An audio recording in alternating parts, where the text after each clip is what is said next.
Olá, muito boa tarde. Em cada sexta-feira este programa da Igreja Católica analisa textos da Bíblia, nomeadamente os que marcam as Eucaristias do domingo. As leituras aí escutadas são contextualizadas literária e culturalmente e descobertos os desafios que sugerem nos dias de hoje. É o que nos propomos nos próximos minutos no diálogo com a irmã Luísa Almendra e Frei José Nunes, convidados do programa Eclésia. Muito boa tarde. Obrigado por estarem neste programa para, de facto, analisar textos da Bíblia, irmã, e as três leituras que escutam nas Eucaristias deste domingo têm em comum, creio eu, essa imagem da vinha. É um recurso a que os textos da Bíblia fazem com frequência e com que objetivo? A frequência é relativa, mas não há dúvida que no mundo bíblico a vinha, até porque nós estamos num território de Israel, numa região de Israel que é muito árida, muito seca, mas que aprendeu a tirar partido dessas circunstâncias, e até se diz, não é? Eu ouvi dizer, quando visitei o Neótica do Minho, que é um jardim chamado Jardim Bíblico, que retoma todas as imagens de agricultura, de árvores, de plantas, vinha do mundo bíblico, fica nos arredores de Jerusalém, e diz que a nossa cultura da vinha em Socalcos, que é uma aprendizagem de Israel. O Israel também inventou, para fazer face às dificuldades do território, tinha cultivar a vinha em Socalcos. E não sei a verdade disso ou não, mas o que é certo é que a vinha tinha neste território de Israel, e simbolizava para Israel, o sinal da prosperidade e da felicidade. O vinho não era algo que se bebia como nós bebemos às refeições assim comuns, era algo que se bebia nas festas. Portanto, vinha muito associada à celebração e das festas dos que tinham posses, portanto, ligado muito à prosperidade e à celebração. Neste domingo, o Evangelho, no capítulo 21, que parte desse capítulo escuta-se nas Eucaristias do domingo, onde se conta uma parábola também em torno de uma vinha. De uma vinha. Já no domingo passado tivemos também esta imagem da vinha e, de novo, há aqui um conjunto de três parábolas que estão associadas e que duas delas retomam esta imagem da vinha. De novo, Jesus conta uma parábola ao mesmo auditório, que são, o texto até recomeça por evocar este mesmo auditório, os príncipes dos sacerdotes e os anciãos do povo de Israel, e agora ele diz-lhe, no domingo passado falava na situação dos filhos que aceitaram ou não ir trabalhar para a vinha, agora não, fala de um proprietário, portanto é o senhor, o dono da vinha, que planta uma vinha. Portanto, ele não mandou, e há aqui algo que temos que atender muito na parábola, o dono da vinha planta a vinha. Não é? E até diz cercou-a, cavou, estes verbos todos que o texto tenta sublinhar bem para mostrar o empenho deste senhor na vinha. Ele não mandou plantar uma vinha, ele plantou-a, não é? Cuidou dela, fez tudo o que pôde para que esta vinha fosse uma boa vinha. E finalmente arrendou-a, não é? Pediu a uns vinheteiros, a um grupo de homens, para depois tomar conta dela. Portanto, esta é uma situação que é muito importante na parábola que Jesus conta. E ele nunca se desligou desta vinha porque, na altura dos frutos, ele envia servos para recolher os frutos desta vinha. E o que fazem estes vinheteiros? Comportam-se não como assalariados, não como alguém que ficou a tomar conta desta vinha, mas que não é o proprietário, comportam-se como senhores da vinha. Portanto, e não só não entregam os frutos, como reagem mal a estes enviados do Senhor para recolher os frutos da vinha. E a parábola continua dizendo que, finalmente, não é, o senhor da vinha, numa última tentativa, envia o seu próprio filho. E quando eles se apercebem que é o próprio filho, diz: este é o herdeiro, matemo-lo para que ficarmos, finalmente, com a vinha, ficarmos com a sua herança. E este também é um aspecto muito querido a Israel, este da herança. Ora, de novo, temos aqui uma pergunta como já no domingo passado vimos que Jesus tenta estabelecer este diálogo e tenta empenhar os seus ouvintes no seu próprio julgamento e na sua própria ação. E dirige-se ao seu auditório e diz: quando vier o dono da vinha, que fará àqueles vinheteiros? E este auditório de príncipes, de sacerdotes e de anciãos do povo realmente é um bocadinho olho por olho, dente por dente. Eles mataram os servos, então o senhor da vinha também os há de matar a eles. Que os mate, não é? Mandará matar, sem piedade, esses malvados e arrendará a vinha a outros, não é? Portanto, estamos aqui um bocadinho na lógica, os príncipes dos sacerdotes e anciãos do povo revelam aqui a sua lógica, não é? Muito judaica, do olho por olho, dente por dente. É outra a lógica e a conclusão da parábola. Exatamente. Jesus, então, diz, agora já não, em verdade vos digo, já não vai afirmar uma certeza, mas vai evocar a Escritura. E diz, nunca leste na Escritura, e agora vai buscar uma outra imagem que é da pedra. A pedra que os construtores rejeitaram tornou-se a pedra angular. Ora, este sair da parábola e entrar nesta imagem da pedra angular mostra-nos que Jesus não conta esta parábola. As parábolas não têm uma função moral, apenas moral, ética. Não está aqui em causa o comportamento, se não davam os frutos ou davam os frutos, mandaram matar, mataram. Não é um comportamento moral que está em causa. Jesus conta esta parábola um bocadinho para antecipando aquilo que vai ser a sua própria realidade. Este Jesus, a vinha, como nós vamos ver também na primeira leitura, é realmente a casa de Israel, não é? Esta vinha que Deus plantou, que Deus cuidou, não é? E estes vinhateiros foram todos aqueles que foram vindo ao longo da história de Israel e cuidaram desta vinha. E agora, finalmente mandou o seu filho, que é Jesus Cristo. Portanto, há aqui uma envolvência, digamos assim, pascal de todo de antecipação de tudo aquilo que vão ser os acontecimentos da paixão, da morte e da ressurreição de Jesus. Daí a rejeição que é afirmada aqui no final do texto. Exatamente. Estamos a aproximar-nos desse tempo e Jesus antecipa aqui este filho que vai ser também morto, não é? Mas que se vai tornar, não é, a pedra angular. Não é? Frei José Nunes, a sua análise deste texto e a partir desta dinâmica afirmada também pela irmã, o senhor da vinha que foi enviando, esta mediação, os enviados, acontece a cada tempo? Sem dúvida, aconteceu no Antigo Testamento, digamos assim, e continua no Novo Testamento até hoje. Pegando justamente nesta última ideia que a irmã estava a dizer, este texto é como que um resumo da história da salvação. De tudo o que a Bíblia nos conta, não é? Deus tudo criou, acreditamos. Deus fez uma aliança com Israel. As pessoas começaram a não cuidar bem da criação e do país, e da terra, e da vida. Deus enviou mensageiros, profetas e outros, para lhes ensinar bem o caminho, para lhes fazer lembrar quais eram as leis da vida e a vontade de Deus. Não fizeram caso. Mandou-lhes o seu próprio filho, Jesus. Não só não fizeram caso, como o mataram. Isto é a parábola da vida, da história do povo de Israel. É o resumo da história da salvação. E hoje podemos dizer que é a mesma coisa, porque Deus sempre continua a enviar os seus mensageiros, os seus profetas, essas vozes que falam realmente qual é a vontade de Deus para o mundo, para a vida. E que os seres humanos, nós, pois muitas vezes fechamos os ouvidos, não escutamos e, portanto, desgraçamos o mundo, a terra, o paraíso que Deus nos deu na criação. Nós temos uma liberdade imensa. Deus criou-nos com uma liberdade imensa. Não há dúvida nenhuma. E nós, com a nossa liberdade e com a força de Deus em nós, somos capazes de fazer coisas extraordinárias, maravilhosas.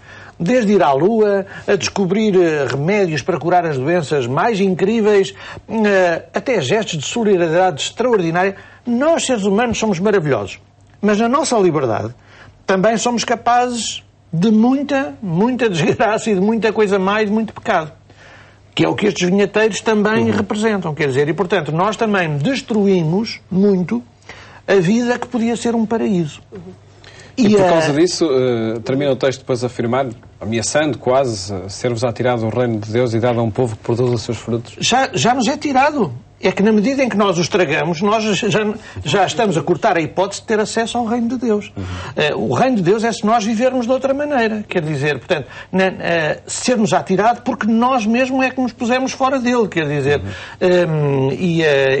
portanto, há aqui novamente um apelo a uma responsabilidade muito grande nossa de construir um mundo ao gosto de Deus, ao gosto dos homens, na nossa liberdade, claro, E acreditando, porque eu creio que a palavra final da parábola também nos dá essa esperança, nos dá essa garantia, que a vontade de Deus acabará por triunfar. Quer dizer, a pedra que os construtores rejeitaram tornou-se a pedra angular. Mataram Jesus, mas Deus ressuscitou. Então, também nós somos capazes de estragar bastante o mundo e a vida, e as nossas relações, e provocar injustiças e guerras. Mas a vontade de Deus connosco triunfará. Quer dizer, nós vivemos nesse horizonte de esperança, nessa crença, e temos é que nos comprometer nisso também. Irmã, ia acrescentar? E só, era exatamente esta última ideia que o Frei José Nunes acabou de falar, porque pega com esta expressão: tudo isto veio do Senhor e é admirável aos nossos olhos. Diz Jesus, não é? Tudo isto veio do Senhor, contou a parábola em si parece negativa, não é? Porque há um comportamento muito negativo, e depois Jesus tem esta expressão: tudo isto é do Senhor, é uma maravilha aos nossos olhos. O que é uma maravilha aos nossos olhos? Não é? O que é que Jesus quer dizer com esta expressão? Que a pedra angular, não é? A pedra rejeitada se torne pedra angular. Isto é, a pedra que tem sempre uma ambivalência, pode ser a pedra de tropeço, não é? Que provoca o mal, que provoca a destruição, como é esta atitude dos vinheteiros, mas também a pedra é um elemento básico para a construção. E também também temos as imagens da casa sobre a rocha. Portanto, no mundo bíblico, a pedra tem esta ambivalência. E Jesus, na vida de Jesus, vai-se realizar é por isso que Jesus pega aqui nesta imagem da pedra, vai-se realizar isto mesmo, não é? O mal vai ser transformado em bem, não é? A morte vai ser vencida pela própria vida e a ressurreição de Jesus. Isto é que é uma maravilha aos nossos olhos. E passamos a analisar a primeira leitura, irmã Luísa Alameda, do livro do profeta Isaías, no capítulo 5. Retoma a imagem da vinha também. Em que contexto? É num contexto também não é de destruição, mas sobretudo de grande corrupção, não é? O profeta aqui é o profeta que vai fazer um cântico em nome do seu amigo, não é? Que tinha um grande amor à sua vinha. Portanto, há aqui alguém que tem um grande amor à sua vinha, e ele vai cantar em nome do seu amigo. E de novo temos esta imagem de alguém que tinha uma vinha, que fez tudo por esta vinha, plantou-a, também há este envolvimento pessoal, não é? Na vinha, portanto, evocando o envolvimento de Deus, o compromisso de Deus com a humanidade, não é? E depois a interrogação, não é? Quando ele esperava que a vinha produzisse boas uvas, não é? E eu acho que esta imagem da vinha está, nesta época litúrgica, está muito bem contextualizada na época das vindimas, não é? Quando os agricultores esperam um bom fruto, não é? Da sua própria vinha. A vinha só produziu agraços, não é? Só produziu, enfim... Uma imagem, no entanto, para transmitir outra mensagem. Claro. Isto é sempre, as parábolas procuram são exemplificativas da realidade. Elas envolvem a partir de acontecimentos do cotidiano, mas para depois apelar... Aqui apelar a que Israel é esta vinha que Deus cuidou, que Deus acompanhou, que Deus libertou. Deus acompanhou Israel, cuidou, trouxe-o do Egito, libertou da opressão, tudo. E quando ele esperava que Israel se comportasse assim também no seu interior, portanto, também cuidasse na sua sociedade, fosse uma sociedade justa, de compromisso, de envolvimento uns com os outros. Esta sociedade é uma sociedade de corrupção, em que os que exploram-se, os mais pobres, destrói-se a vida uns dos outros. Então, este é que é os frutos, porque ele diz mesmo: a vinha do Senhor é a casa de Israel, não é? E os homens de Judá são a sua plantação escolhida. Ele esperava a retidão, e só há sangue derramado. Esperava a justiça, e só há gritos de horror. Portanto, estes frutos que Deus esperava eram frutos de retidão e de justiça, mas no fundo o que Israel tem produzido no seu interior é sangue derramado e gritos de horror. Frei José Nunes, parece que a história de Deus para com o seu povo é uma história de desilusão em desilusão. Pois é, até já antes do seu povo. Eu digo isto porquê? Porque a própria Bíblia diz isso. Quando Deus tudo criou, no Gênesis, Deus tudo criou, um paraíso, mas logo a seguir Deus começou a desiludir-se um bocado. Porque Adão e Eva comeram do fruto proibido, não é? Tudo isto é simbólico. Começaram-se a afastar, não é? E depois aparece logo a seguir Caim e Abel, e um irmão a matar outro. Então, no princípio do capítulo 6, que é quando se vai começar depois a contar o dilúvio, diz-se isso na Bíblia, não é? Quer dizer, que Deus estava tão desiludido, Deus olhou e só viu maldade sobre a terra, ficou desiludido com a maldade que existia sobre a terra. Deus ama-nos muito, gosta imenso de nós e continua a ajudar-nos, e é nosso Pai, nosso amigo, e perdoa-nos. Mas realmente desilude-se um bocado, porque nós, era o que dizíamos há pouco, nós nem sempre cuidamos bem realmente da criação.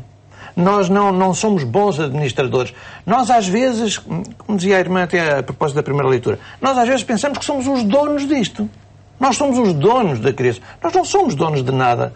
O ensinamento bíblico é sempre que o dono é Deus. O proprietário é Deus. Nós somos apenas administradores. Nós temos que tomar bem conta da criação. E nem sempre tomamos. E isso desilude um bocado Deus, quer dizer. E, portanto, a gente, em vez de produzir bons vinhos, boas videiras para dar bons vinhos, nós produzimos uvas amargas. Tudo isto é simbólico, evidentemente, mas é um bocado o que nós vemos, quer dizer, no mundo, na nossa vida, na nossa sociedade, quer dizer, nós que somos capazes de coisas tão boas, como dizíamos há pouco, depois também, porquê é que há tanta droga? Porquê é que há tanta gente perdida na droga? Porque... é aquela sociedade do consumismo, do hedonismo, do bem-estar a todo o custo que leva para isso. Quer dizer, porquê é que há tanta injustiça? Porque é a ganância de uns. Porquê é que há guerras para controlar o poder neste e naquele país? Porque uns querem ficar com tudo, com os petróleos, com os diamantes que existem. Quer dizer, nós estragamos um mundo que tinha tantas possibilidades e poderia ser um paraíso tão bom para todos viverem, nós estragamos o mundo. E é inevitável que assim seja? Não é, evidentemente que não. Quer dizer, e não pelas nossas forças, mas porque a força de Deus que está em nós, o Deus que nos habita, Deus connosco, somos capazes de construir realmente um mundo maravilhoso. E é nessa medida que fazemos coisas extraordinárias. Sem dúvida, quer dizer, já o dissemos, nós não temos que ter uma visão pessimista, tudo negro. Aliás, como terminam em geral as leituras, tanto o Evangelho como este, há aqui um olhar de esperança, no fundo. Isto faz-me lembrar...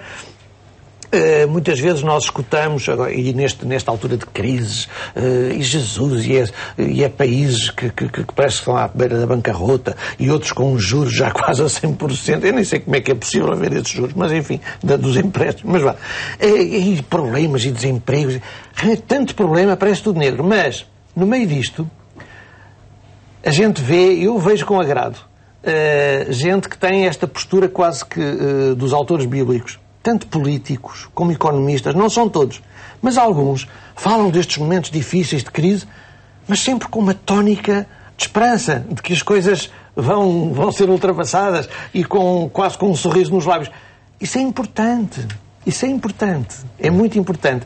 Lá está, essas pessoas são profetas sem o saberem e são enviados de Deus sem darem por isso. Estarão a cultivar, irmã Luísa Almendra, atitudes que são propostas na segunda leitura que escutávamos neste domingo, e passamos a essa análise, carta aos Filipenses, no capítulo 4. Estes frutos que Deus deseja de retidão e de justiça, e que aqueles vinheteiros não foram capazes, e que os homens do tempo de Jesus também não foram capazes, homens e mulheres certamente, mas a humanidade não foi capaz de aceitar a pessoa de Jesus. Há aqui esta antecipação. Portanto, este é os grandes frutos que Deus, como o Senhor da vinha, esperava, era a aceitação da pessoa de Jesus, uma sociedade de justiça, de compaixão, tal qual como ele tinha se comportado com o povo de Israel, pois esses frutos também são evocados aqui por Paulo aos Filipenses, quando ele faz o apelo a que os cristãos vivam numa atitude de serenidade em todas as circunstâncias, que se dirijam para Deus não é? Com pedidos de orações, súplicas, ações de graça. E quanto ao resto, não é? Ele exorta, não é? Diz, para procurarem o que é nobre, puro, o que é amável, de boa reputação. Há quem até evoque que este pequeno texto traga aqui a magna carta do humanismo cristão. Está aqui expresso nestas palavras de Paulo. Isto é, para exemplificar que o cristianismo não está separado dos valores humanos mais profundos. Não é? Então, os frutos que Deus quer também, nesta aceitação de Jesus, e a própria aceitação de Jesus, leva-nos a este humanismo muito, muito profundo, que é de vivermos numa relação boa, como Frei José Nunes aqui evocou, com a criação, mas também uns com os outros. E há aqui nesta leitura, Frei José Nunes, um convite a depositar a confiança totalmente em Deus. Pois, viver sempre com Deus, contar com Deus. Realmente este é muito bonito, esta leitura muito simples. Diz-nos como é que a gente deve viver para ser feliz. Para ser feliz! Não é porque não nos diz como é que devemos viver para sermos bonzinhos e podermos ser salvos. Não é isso, não é disso que se trata. Deus quer que a gente seja felizes. Então, qual é o caminho da felicidade? Olha, viver bem, aproveitar bem o que há de bom na vida. Portanto, claro, se há boas comidas, para a gente aproveitar e comer bem. Se a gente está no trabalho, depois aproveitar o trabalho para fazer bem aos outros. Se a gente está com amigos, com família, relacionar-se bem. Viver aproveitando o que de bom a vida tem. E em tudo, oração e súplica. Quer dizer, e em tudo na vida, falar com Deus, rezar, pedir a Deus ajuda, iluminação. Isto é tão simples, talvez até nos pudessem acusar de mas a vida não é nada disso, isso é para os burgueses ou para os pequenos burgueses que têm a vida resolvida. Não, quer dizer, isto é para todos, porque dificuldades todos temos. Todos temos. Todos passamos as passas do Algarve, não é? Já para falar em uvas também em passas. Todos passamos as passas do Algarve. Agora, há uma maneira, há um caminho realmente de possível felicidade que é aproveitarmos o que de bom a vida tem e fazermos tudo com Deus e confiarmos em Deus. Fica esse convite e esse programa de vida. Agradeço-vos terem estado aqui neste programa da Igreja Católica, onde apresentámos os textos da Bíblia que se escutam nas Eucaristias de domingo. Desejo-lhe um bom fim de semana e até à próxima segunda-feira, se Deus quiser.